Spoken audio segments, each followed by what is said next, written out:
We already saw a lot of documentaries about say yes to all the adventure in life, and then your life changes. And that's what we did. And then we started saying yes, and a documentary was filmed. They came 5 days. They went live in Germany and France. Was the best watched documentary ever of that platform. And then we were the Bitcoin family. And then the whole adventure just still needed to start. That was 2017.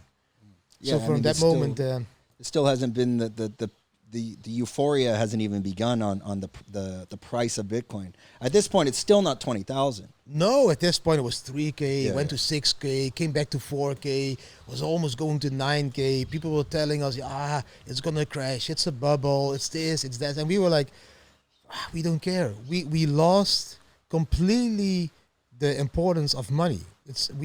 We really didn't. We like people tell us like it is a risk. It is not a risk if you don't give a shit about money anymore. It's just trying a new lifestyle. At that moment, we were traveling with around $30,000 a year with the whole family. We didn't spend more than 3K a month. We could live very simple in a beautiful $700 house in Kopangan on the beach. Ate Thai food. Like, it was so cheap. So we didn't care about the hundred thousands or million of dollar in Bitcoin that was there because we didn't need them. So we lost completely the importance of money. We turned really maybe even too minimalistic at a certain moment. You can also see this in this art documentary. We had a blender and we had a cooking plate with two things. That's the only thing we had. We lived in And this obviously changed over time. You're not living this way. no, Currently. we changed, of course, because the kids grew up and they required their own bedrooms and everything. We were always sleeping in one like backpacker bungalow at that time.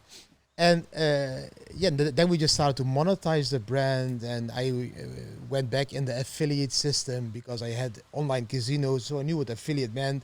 Then I saw the exchanges growing in Bitcoin. I'm like, wow, so people really are sending money to exchanges that are not known. The owners are not known. Nothing is known, and still they send thousands of dollars there. Essentially a gambling website. Essentially, at that moment, it was like gambling websites, and I was like, okay, let's just monetize this. Let's make affiliate links.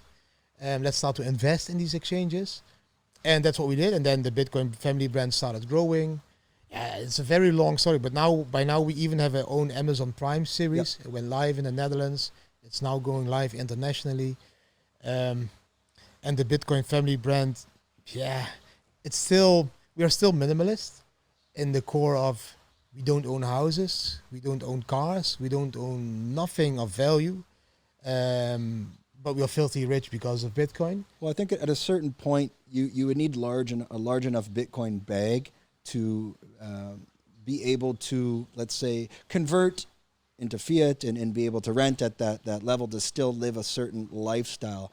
So other people may be listening to this, like, I get too many people messaging me like, okay, I got $500. How much am I going to make? And when do I buy out? I'm like, no. This is the completely wrong question. So I think to live that lifestyle, there's still a certain amount that you're going to need to completely disconnect from, taking on any other further work.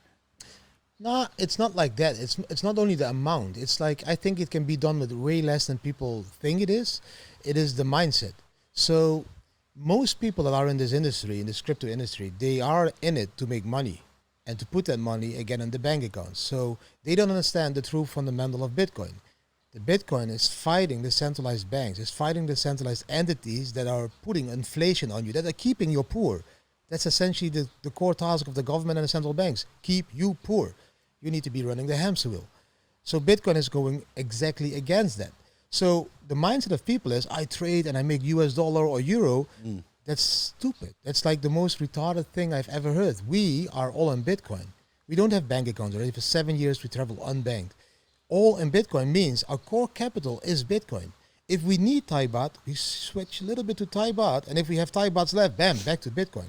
Just like people, like if you're from America, you had dollars, you went to Europe or Germany, you needed Deutsche Marke. Yeah, you exchange your dollars for Deutsche Marke as they needed that in Germany, or Spanish peseta in Spain, or Mexican pesos in Mexico. But when you went back to the America, you switched that again back to US dollars.